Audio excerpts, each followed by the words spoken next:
শিশু ফায়াদের রিমান্ড বাতিল হলো, জামিন হলো না কেন? এই প্রশ্নটি যারা করছেন তারা শিশু ফায়াদের বয়স কত এটি আগে বুঝতে হবে।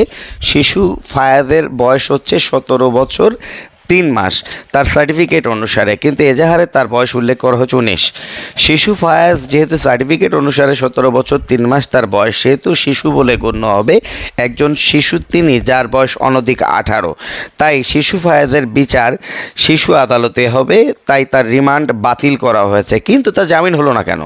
এই প্রশ্নটি যারা করছেন তাদেরকে বলতে হয় ফৌজদারি কার্যবিধি 497 ধারাতে বলা আছে, জামিন অযোগ্য অপরাধের ক্ষেত্রে জামিন মঞ্জুর করবেন আদালত তার ইচ্ছাধীন, স্বেচ্ছাধীন, স্ববিবেচনামূলক ক্ষমতা বলে 3 ধরনের ব্যক্তিকে তার ইচ্ছাধীন ক্ষমতা বলে তিনি জামিন মঞ্জুর করতে পারেন।